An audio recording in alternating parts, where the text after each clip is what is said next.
Are we alone? To this day, the inhabitants of planet Earth have looked to the stars for proof of other life. But the truth isn't out there, it's in here. Since World War II, the British government has been watching us, watching the skies. Buried in the vaults of the Ministry of Defense are thousands of reports on UFO sightings, some left unexplained. But now, after decades of secrecy, the files are being released. And for the first time, the truth about Britain's UFOs is revealed. A near mid-air collision. I can't speculate on what it was, I really can't. I mean, I don't know to this day what it was. A World War II bomber's close encounter. I don't talk about it too much to people, only close friends. An unidentified object caught on radar.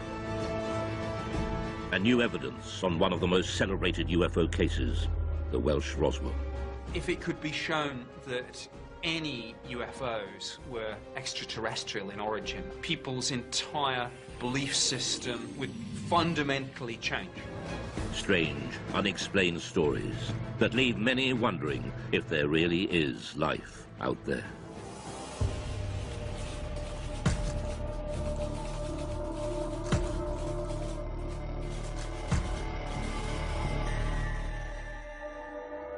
What are three popular word searches on the internet?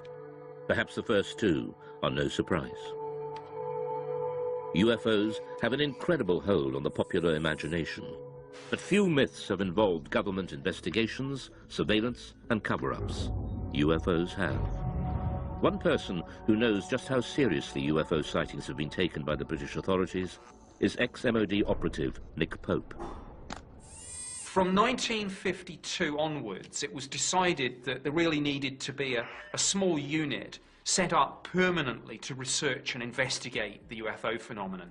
And really from the 50s right up until 2009, the Ministry of Defense did have a small project looking at the UFO mystery. Pope and the UFO desk in the 90s, helping add to the thousands of files the ministry had gathered for decades. Subject making his way. Now that they're being released from the vaults, key UFO eyewitnesses give their side of the stories. And UFO experts, skeptics and believers interrogate just what the MOD was keeping secret. Dr. David Clark is the journalist who helped first persuade the MOD to release the files. If you look in the files, there are thousands of unusual things people in the sky from right across the British Isles. There's absolutely no doubt that people see things in the sky that they can't identify. They always have done.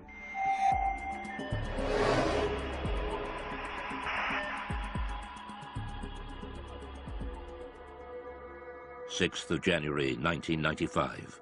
Two experienced pilots of a Boeing 737 carrying 60 passengers from Milan to Manchester report a near collision. It's an incredible sighting of an unidentified flying object which sends the authorities into a spin. In the defence files, there are quite a number of incidents involving near misses between civil aircraft and unidentified flying objects. The most impressive of all was a report that was made by the crew of a British Airways 737. Speedbird 5061, overhead Pennines, 9 miles. They were just about to enter this cloud bank, quite a clear sky, good sort of vision. Suddenly the first officer said he saw this object coming towards him like an illuminated Christmas tree.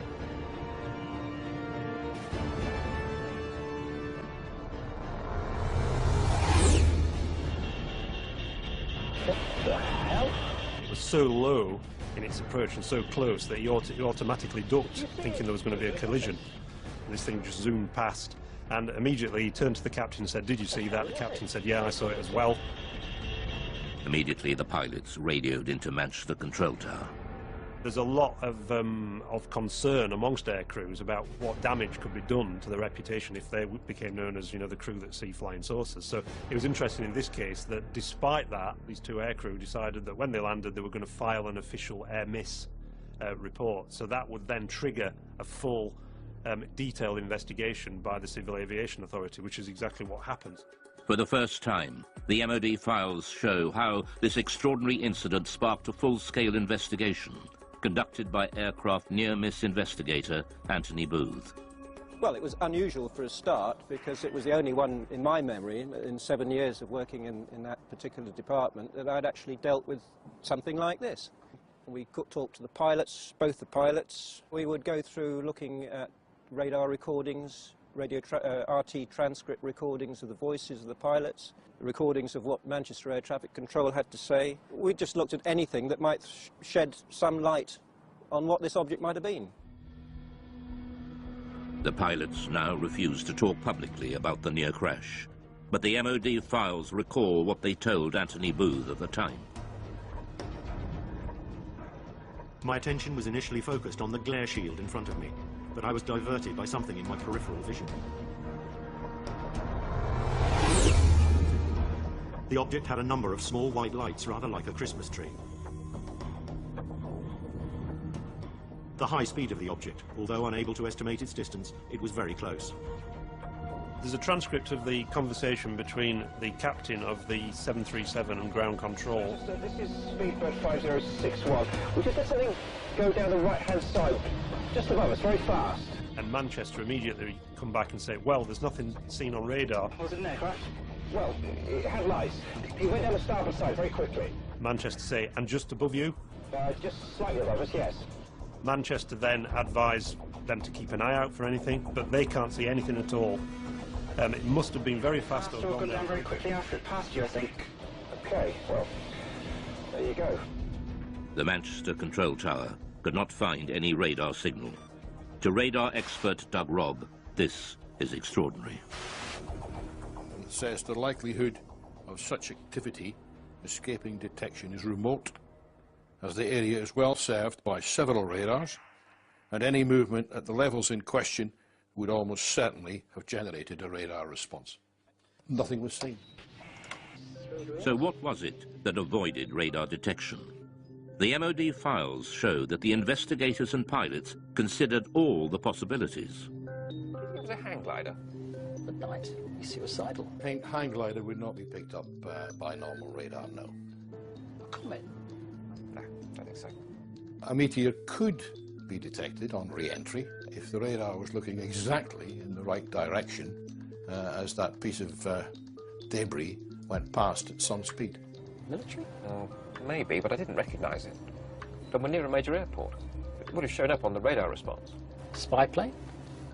Don't think so. Didn't look like a stealth. Stealth aircraft would not be picked up by normal radars. If a spy plane is being kept secret, it's not going to be flying where people can see it. And certainly nowhere near airliners. UFO? That'd be daft. I don't know. These pilots are not lying. They did have an unusual experience, which to them remains baffling.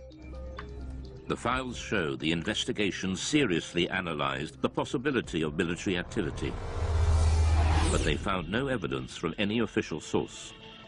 It seems most unlikely that such a flight would have been conducted so close to a busy international airport. So what was it? We revealed the conclusion, locked away in the MOD vaults since 1995, reached by Anthony Booth's investigation.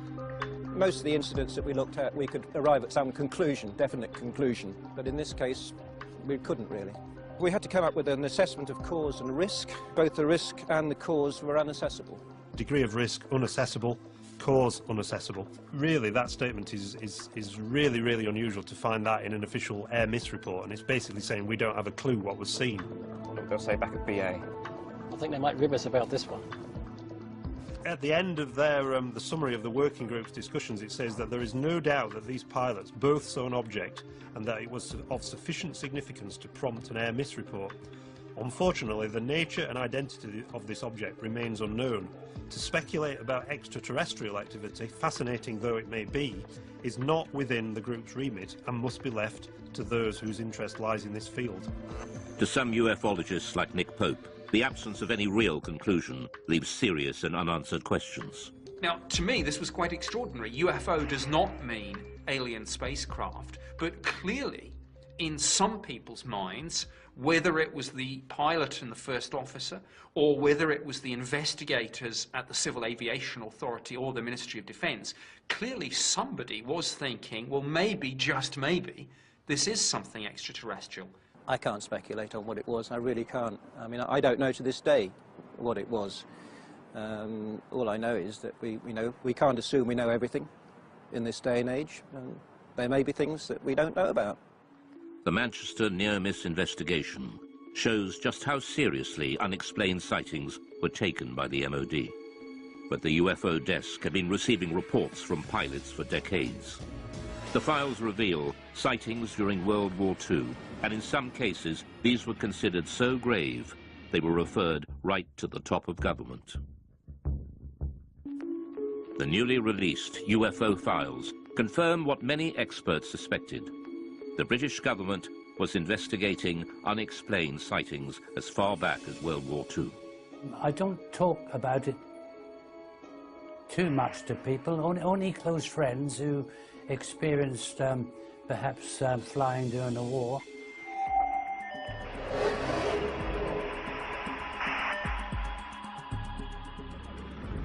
Spring 1944. Britain was engaged in heavy bombing raids over Germany. Rumours of strange, unidentified missiles were getting through to top command. Considered a threat to public morale, the MOD files reveal that the order to keep them secret came right from the top. Sightings, such as the one seen by gunner Bernard Dye. Now I have here a personal wartime diary. I'll read you an entry which I wrote on the 26th of April. Operation Essen. 300 aircraft raided Essen. Dye then recorded the most extraordinary sight. By unidentified objects, which I describe as just red balls of fire. This is the first time Bernard Dye has spoken on television about what happened that night. We left the target area and we were heading back towards Mildenhall, our base. We were heading across France. Everything appeared to be peaceful. Suddenly I saw 3 balls of fire coming up from below and reported this to our pilot, Arthur Horton, on the intercom. A few seconds afterwards, the rear gunner, Brian Harper, he observed 2 more red balls of fire. Immediately, Arthur was a bit perturbed, and were they fighters? No, not fighters, Arthur, just balls of fire coming towards us. I said to Arthur, no, evasive action, corkscrew, starboard, go, go, go.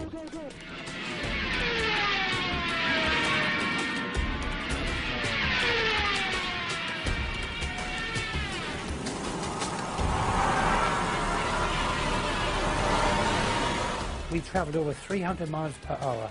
The aircraft was shaking like a leaf, and still they were following. The pilot was getting worried about burning the engines up. Engineer, Dave, what about the engines? Never mind the engines, skipper. Keep going, or something to that effect.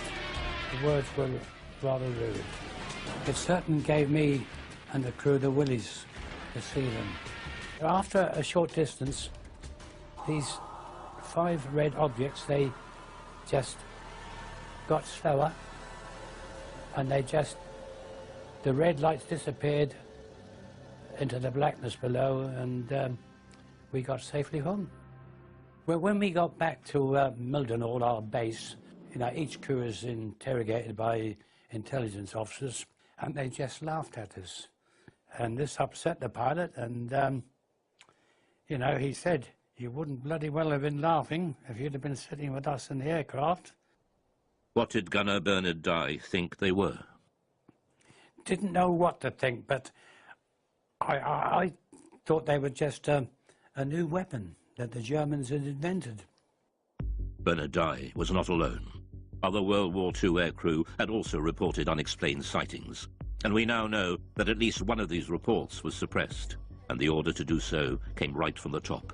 Wartime Prime Minister Winston Churchill was so terrified the report would leak out, he ordered a 50-year blackout.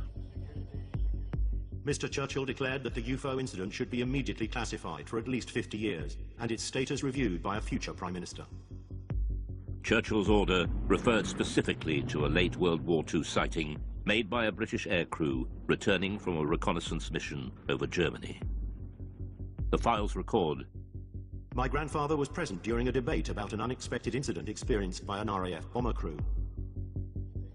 The MOD files show that the story originates from the grandson of Churchill's bodyguard, who had been present at an urgent meeting between the Prime Minister and the US commander of the Allied forces, General Eisenhower, who discussed the incident together. He was writing in to see if the ministry could confirm this story, that this guy who was the bodyguard was present at a discussion between Winston Churchill and Eisenhower about a mysterious incident when the crew of a Royal Air Force reconnaissance aircraft that had seen this metallic object that had appeared by the side of their aircraft, and it followed the aircraft, and it behaved in a way that was completely unexplainable in terms of it being, you know, a German aircraft or any other sort of Nazi flying machine that they were aware of. A leading aircraft expert was also at the meeting. He dismissed any possibility that it could be a missile, since a missile could not suddenly match its speed with a slower aircraft and then accelerate again. Churchill was determined this would go no further. Another person at the meeting raised the possibility of an unidentified flying object, at which point Mr. Churchill declared that the incident should be immediately classified. But the file goes further. One extraordinary line explains just how fearful Churchill was of public reaction to this UFO sighting, if it ever got out. This event should be immediately classified, since it would create mass panic amongst the general population and destroy one's belief in the Church. But the files also reveal that this wasn't the first time Churchill had got embroiled in UFO sightings. In October 1912, there was sightings of mysterious lights in the sky over the dockyards at Sheerness in Essex. Winston Churchill was the First Lord of the Admiralty, and he had to look into this, and Churchill had to admit in Parliament that he couldn't explain what had been seen. The files show that even after the war, Churchill took a personal interest in unexplained sightings. In the aftermath of the sightings in Washington, D.C. in 1952, that made all the news headlines, Winston Churchill again became interested and sent a memo to the Secretary of State for Air. What does all this stuff about flying saucers amount to? What can it mean? What is the truth? Let me have a report at your convenience. Until now, Gunner Bernard Dye never knew there were other World War II sightings that Churchill wanted kept secret at such a critical time in the war. We showed him the newly released MOD file on Churchill. Well, after reading this report, it sounds, you know, really identical to what we witnessed and saw that night. I haven't heard of this before, but it doesn't surprise me that he was told about it, because things happened during the war years, and there were other objects obviously appeared.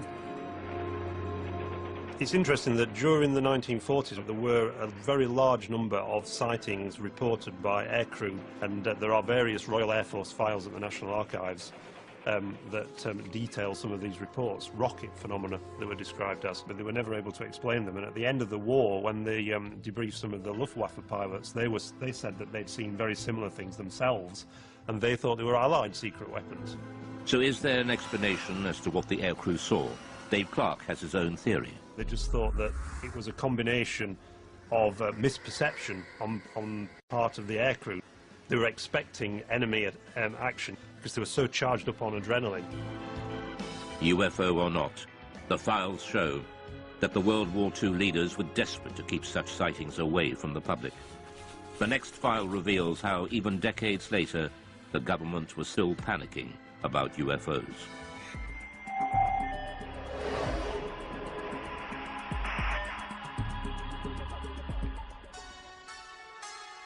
Many UFO experts believe that the Pitlochry file illustrates one of the most significant UFO conspiracies of recent times. It involves photographs of an unidentified object captured flying over a remote Scottish valley. The photos were sent to the MOD, but mysteriously went missing. Journalist Mark Pilkington has spent years trying to track down these UFO images.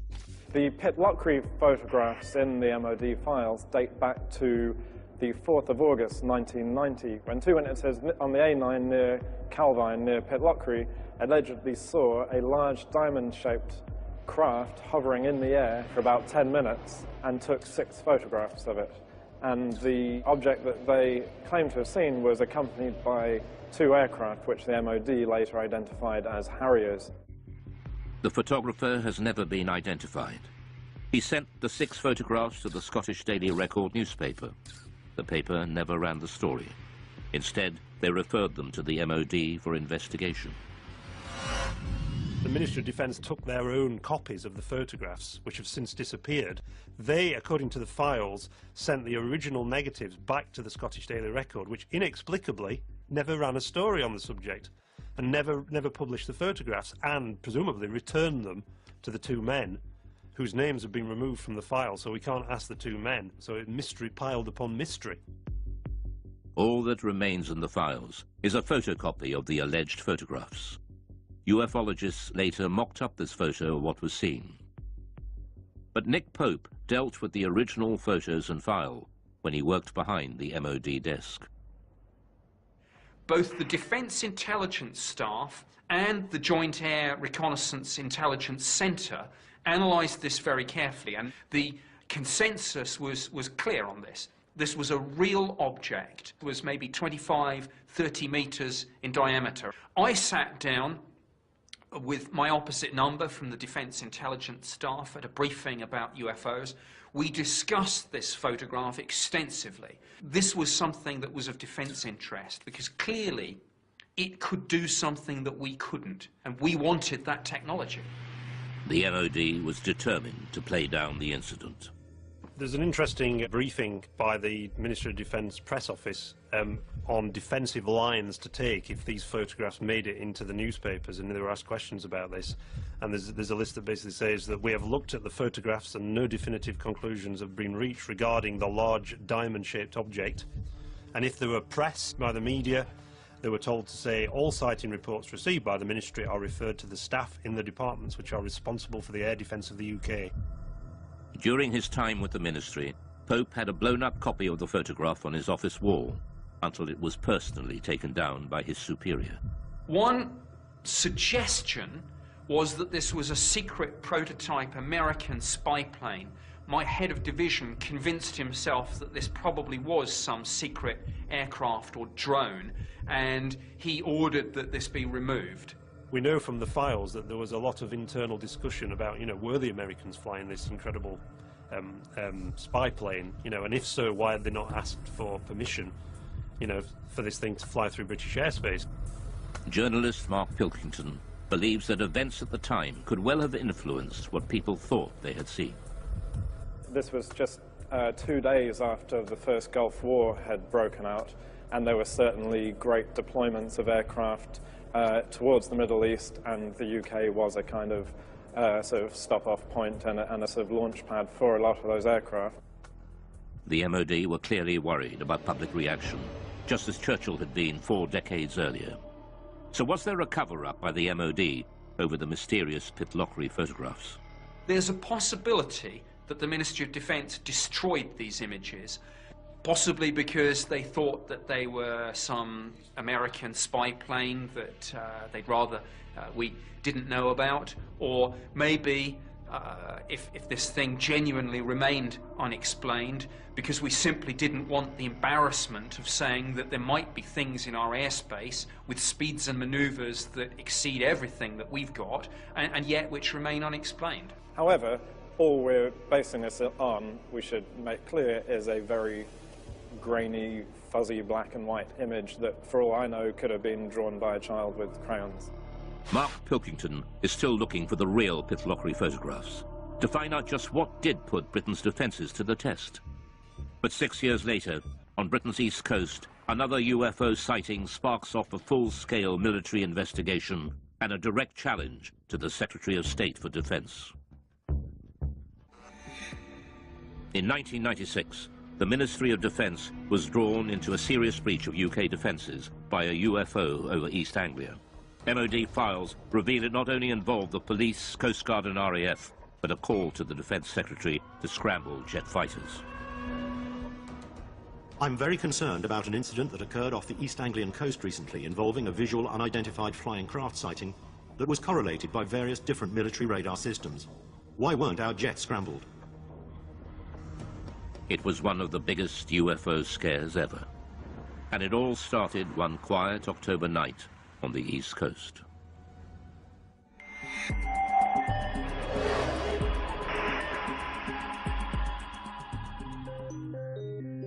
It was the police officers, actually, who phoned in the first reports. There's an extract from that. In the early hours of the morning, the police are saying we can see a red and green rotating light in the sky directly southeast from Skegness.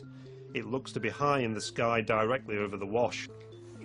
The patrol officers reported the sighting to the station sergeant. I immediately phoned it through to the Skegness control room, who relayed it onto Great Yarmouth Coast Guard Maritime Rescue, suspecting it might be an incident over the sea.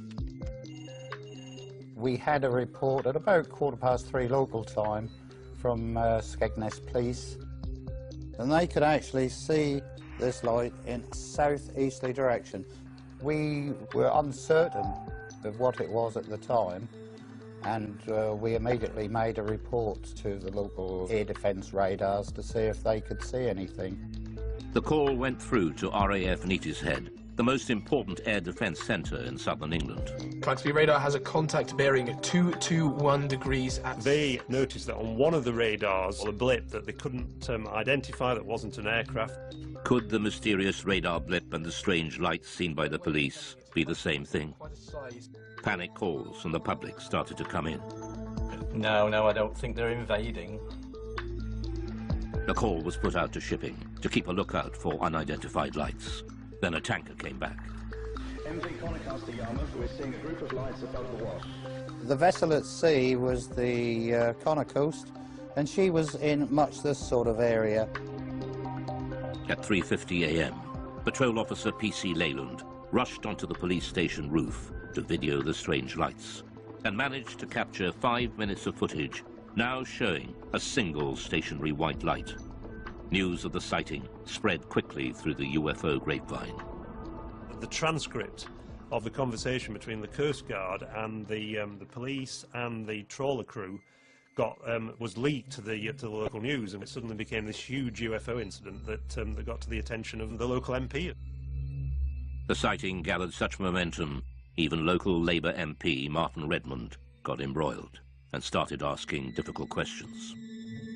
Martin Redmond said, look, you've got police officers seeing UFOs, you've got Royal Air Force officers tracking them on radar, and yet you don't even get the aircraft in the air to take a look at this thing. Here's a copy of the letter that Martin Redmond MP sent to the Right Honourable Michael Portillo, Secretary of State for Defence, and he says, I am very concerned about an incident that occurred off the East Anglian coast recently involving a visual unidentified flying craft sighting, which was correlated by various different military radar systems. While I'm interested in finding out what was seen, my primary concern stems from the absolute shambles that such an event seemed to cause. So he's really sort of having a go at the Ministry of Defence and saying, you know, why didn't you react to this? What are the RAF doing? So this really stung the RAF. The files reveal a picture of chaos. The letter sparked off an MOD investigation to explain the RAF's resistance. Doug Robb was operations manager on the night. We showed him the MOD findings. He wasn't surprised by the conclusions. This diagram is the radar plots over Boston on that night. And in summary, it shows that Claxby picked up the object, but it didn't move, and it was on land. And after investigation, it was decided that it was the Church Tower, the Boston Stump, as it's known. The files were certain this was the culprit. The church is known in aviation circles as the Boston Stump and appears occasionally on some radars in certain radar propagation conditions. They said that this was a completely separate phenomenon to the bright stationary lights that had been seen by the police from Boston and Skegness and by the tanker crew. The report concluded there was no justification to order the scramble of RAF fighters, much to the chagrin of the local MP, Martin Redmond. You'd scramble for a high-speed incoming aircraft 200 miles away, but you're not going to scramble aircraft for a fixed object on land. I mean, what's the threat? If what the radar picked up was indeed a church, what then were the mysterious lights seen by the police and the tanker crew? The MOD scrutinized the police video footage. It suggests a distant celestial source. The MOD sent the footage onto the Royal Greenwich Observatory for analysis. Their report has been kept buried since 1996 in the MOD files. UFO and astronomy expert Ian Ridpath was shown their conclusions and the police video. If you look at the police video, you can see it's just a bright dot of light just sitting there, not appearing to do anything. So, to me, this shows that even the most impeccable witnesses can actually make what is really a basic mistake, which is just misidentifying bright celestial objects. Well, the most common culprit is the planet Venus. In fact, it's called the queen of the UFOs, and this is because it's the brightest object in the night sky after the sun and the moon, which could have been what the police were seeing. He also believes there's an explanation for the colors of the lights. When the camera zooms in, very often the camera will completely lose focus, and you can actually see some odd shape to the light, which is actually the diaphragm of the camera. But this doesn't explain what the tanker crew observed. The MOD investigation found that they saw a light coming from a different direction to Venus, and they were baffled. These lights remain unexplained. But expert Ian Ridpath believes there is an answer. The object that the tanker saw to the north, I think, was another bright star called Vega, which is also just appearing to twinkle and flash multicolored lights. UFO expert and skeptic Dave Clark believes there is a reason why this escalated into such a major incident. This happened in 1996, which was the very height of the popularity of the X-Files series on TV. It was the biggest sort of year, the 1996-97, in terms of number of reports they received since 1978.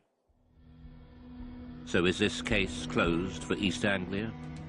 Or will more mystery emerge, just as it has, with one of Britain's most celebrated cases that refuses to go away, the Welsh Roswell?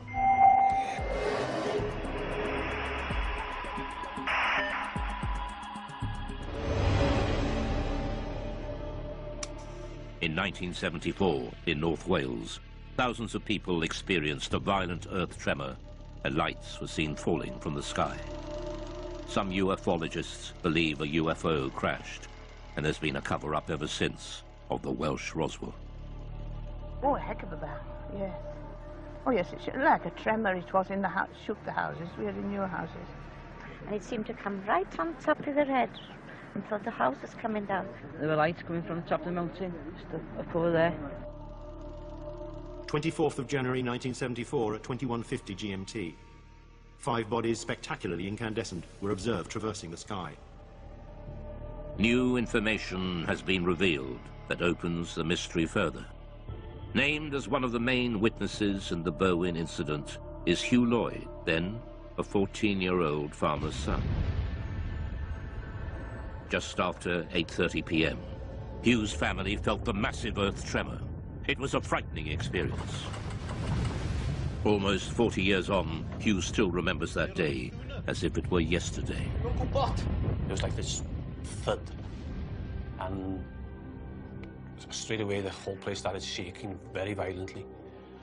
The light flickered and the lights in the picture on television, snow on the screen. But we were all frightened. We didn't have a clue what it was. And Enoch said it must be an explosion. And then the phone started ringing. Hello? Like neighbours, phoning to ask, did you feel that? And then roughly about 20 minutes, there was a knock on the door. And there was a police officer there. And he said, we've had reports there's a plane crash that come down on the Berwyn. And we'd like to commandeer your Land Rover to go up there. Me being 14, I said, well, Enoch, you better drive it.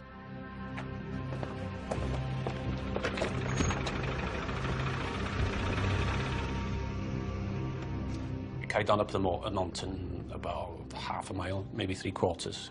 We drove up the track and we stopped, got out and got torches, and it was very quiet and very dark, but, you know, nothing to be seen. How are we going with the torch? One of them said, there's nothing here. It's too quiet, can't see anything. We might as well go down. So we turned back to the vehicles, and as we were approaching the vehicles, we saw this very bright white light. Up the valley. Just behind those trees there, up to the left in the valley between those two mountains. A very bright white light, you know, coming up from the ground, you know, pointing upwards. But it was, you know, very, very bright. I knew it was coming from the ground, but we couldn't actually see the source of the light because it was, you know, in the valley itself, been hidden. The light didn't look like a plane crash. It was too white for a fire. It didn't last for very long, 20 seconds or so at the most. They searched the mountainside, but there was no sign of a crash. So what was the light? Ufologist Andy Roberts has researched the Berwyn UFO for years. Although a skeptic, he admits there is a central mystery to the incident involving another key witness. At a village nearby called Llanderfel, there was a district nurse called Pat Evans. She felt the explosion there, and because she was a nurse and had all the medical equipment, thought if a plane's crashed, I could get up there and give much-needed help until the emergency services arrived. Pat Evans was with her 2 teenage daughters, 4 miles from Hugh Lloyd when the earth tremor hit. So she picked up her 2 young daughters, got them in the car, drove the 10-15 minute drive up onto the B4391 road, expecting to see an aircraft crashed and in flames. This is the road that she was driving on, and it's a road that she knew very well, so she had no problems driving up here at night. And obviously she was out there looking for what she thought was going to be a plane disaster. And just as she came out from the other side of this copse of trees, she was absolutely astonished to see far across the hills to the left a huge ball of red, white, orange, pulsating light. Whatever the object was, it was too far from the road to be reached on foot. Pat and her daughters watched, astounded at the ball of light, slowly pulsating and changing colour. She described it as being half the size of the moon, and around this object were moving torch lights and vehicle lights. She realised that it clearly wasn't a crashed aircraft and that someone or some people were there attending to whatever it was. And realising that, she drove back home and went to bed, and to this day is completely mystified by what it was. So what did Pat Evans and Hugh Lloyd see that night? We reveal that even the arrival of the mysterious men in black couldn't provide all the answers. The unidentified sightings by Pat Evans and Hugh Lloyd in Berwyn, Wales in 1974 have gone down in UFO folklore. The recently released MOD files have added even more mystery. Researchers from the British Geological Survey were quickly dispatched to Berwyn to investigate an earth tremor that had registered 3.5 on the Richter scale. Immediately after the earthquake, we were getting a lot of reports, some of them rather complex ones about lights in the sky, lights on the hill. So I brought a small team of people down to ask the local people around here what they'd seen, what they'd heard, what they'd felt. The British Geological Survey team have become known in Berwyn legend as the Men in Black, as they were dressed in dark suits, official-looking, and were going door to door. Some people seem to think the whole event was rather suspicious, and that we, simple scientists from the Geological Survey, had something to do with suspicious events around here. Files containing Chris's notes recall his interview with nurse Pat Evans, who saw the unidentified light. I have here the notes that I made when I talked to Pat Evans. She felt the shaking, but also she was very concerned about lights that she saw in the sky. She thought there was a big red light, like a glowing red fire. This is a copy of one of the maps that we, with our team, used when we were going around the area talking to people, and we were able, therefore, to put on the map exactly where we got that interview from, and therefore exactly what that person saw, heard and felt. This British Geological Survey map, buried in the vaults, is a revelation. It shows the anomalous lights seen by Pat Evans and Hugh Lloyd Both appeared in the same small area of hillside at the same time. UFologist Andy Roberts returns to the same spot on the mountainside where Pat and her daughter saw the UFO, and where Pat Evans told her story to Andy Roberts in 1998. When I brought Pat Evans up onto this mountain road in 1998 and she told me her story then, I photographed her, and the photograph that I took showed her pointing to where she saw what she saw in 1974, and judging by this photograph she was pointing over there, and which we know is where the police and farmers were searching that night. Pat Evans was on the Llangannock to Welshpool Road, which is just beyond the forestry there.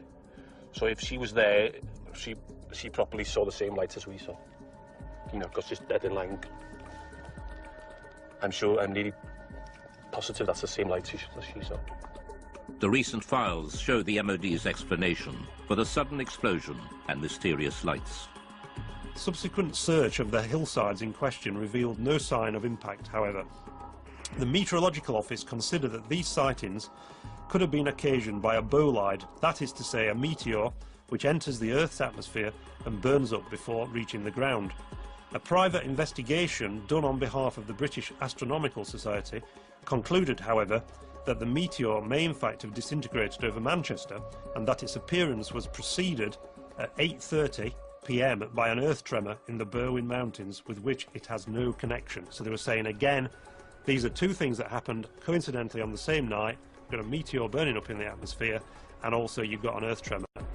So is this incredible coincidence, two separate natural phenomena, a meteor shower and an earthquake happening simultaneously, in itself a complete answer to the mystery? Many UFO believers think not. They believe the files failed to answer the big question, what was the source of light Pat Evans and Hugh Lloyd saw on the ground? So what Pat saw is an absolute mystery. I don't think it's a UFO for a minute, although it is an unidentified something. It appeared to be on the ground. If anything, it's an unidentified grounded object. But it's a mystery. So in and amongst all the hype about aliens and extraterrestrial crashing, in amongst the truth and the fact about an earthquake and bolide meteors, what we have is a mysterious sighting of a stationary, large, glowing object on the ground for at least 10 minutes. So is this case closed for Berwyn? There are still many unanswered questions.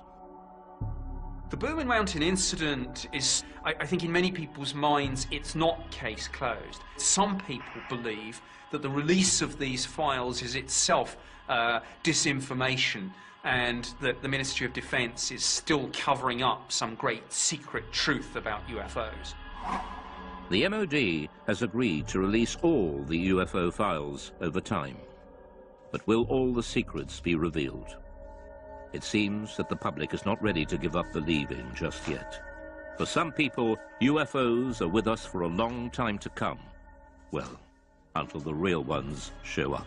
Some people suggest that this drip feeding of information to the public about UFOs is getting people ready for the day when it is announced that actually these things are real.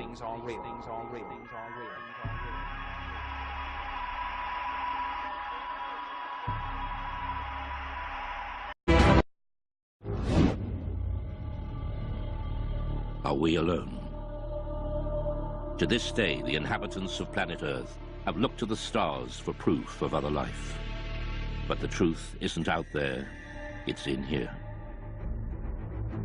Since World War II, the British government has been watching us, watching the skies. Buried in the vaults of the Ministry of Defence are thousands of reports on UFO sightings, some left unexplained. But now, after decades of secrecy, the files are being released. And for the first time, the truth about Britain's UFOs is revealed. A near mid-air collision. I can't speculate on what it was, I really can't. I mean, I don't know to this day what it was. A World War II bomber's close encounter. I don't talk about it too much to people, only close friends. An unidentified object caught on radar. And new evidence on one of the most celebrated UFO cases, the Welsh Roswell.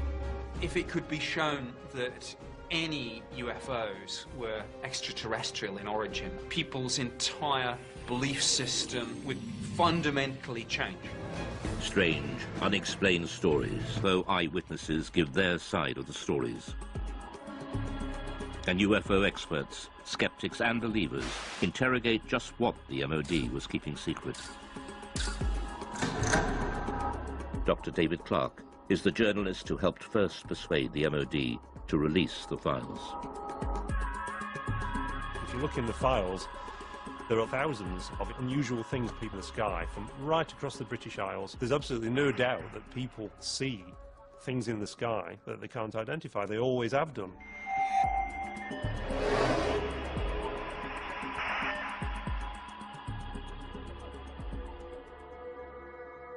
January 6th, 1995. Two experienced pilots of a Boeing 737 carrying 60 passengers from Milan to Manchester report a near collision. It's an incredible sighting of an unidentified flying object which sends the authorities into a spin.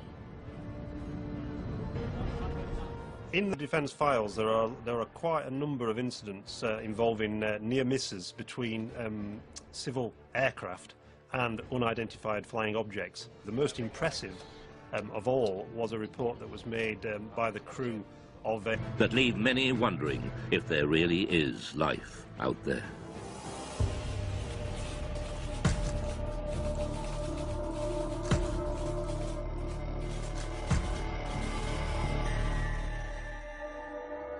What are three popular word searches on the internet? Perhaps the first two are no surprise. UFOs have an incredible hold on the popular imagination, but few myths have involved government investigations, surveillance, and cover-ups. UFOs have. One person who knows just how seriously UFO sightings have been taken by the British authorities is ex-MOD operative Nick Pope. From 1952 onwards, it was decided that there really needed to be a small unit set up permanently to research and investigate the UFO phenomenon. And really from the 50s right up until 2009, the Ministry of Defence did have a small project looking at the UFO mystery. Pope and the UFO desk in the 90s, helping add to the thousands of files the ministry had gathered for decades. Subject making his way. Now that they're being released from the vaults, key UFO... A British Airways 737. Speedbird 5061, overhead Pennines, 9 miles. They were just about to enter this cloud bank, quite a clear sky, good sort of vision. Suddenly the first officer said he saw this object coming towards him like an illuminated Christmas tree.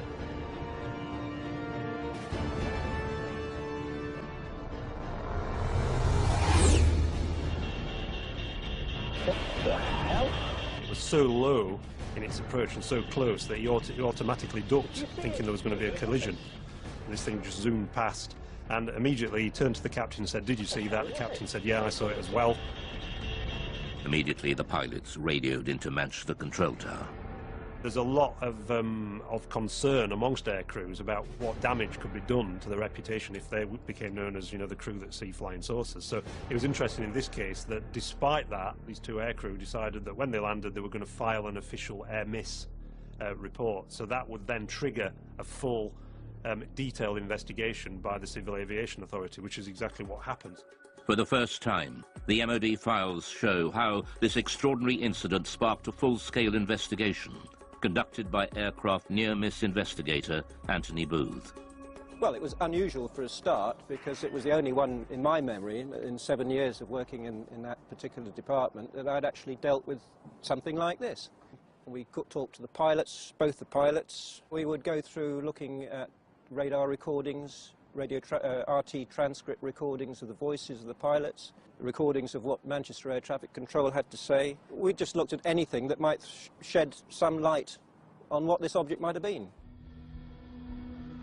The pilots now refuse to talk publicly about the near crash, but the MOD files recall what they told Anthony Booth at the time. My attention was initially focused on the glare shield in front of me, but I was diverted by something in my peripheral vision. The object had a number of small white lights, rather like a Christmas tree. The high speed of the object, although unable to estimate its distance, it was very close. There's a transcript of the conversation between the captain of the 737 and ground control. This is Speedbird 5061. We just had something go down the right-hand side, just above us, very fast. And Manchester immediately come back and say, well, there's nothing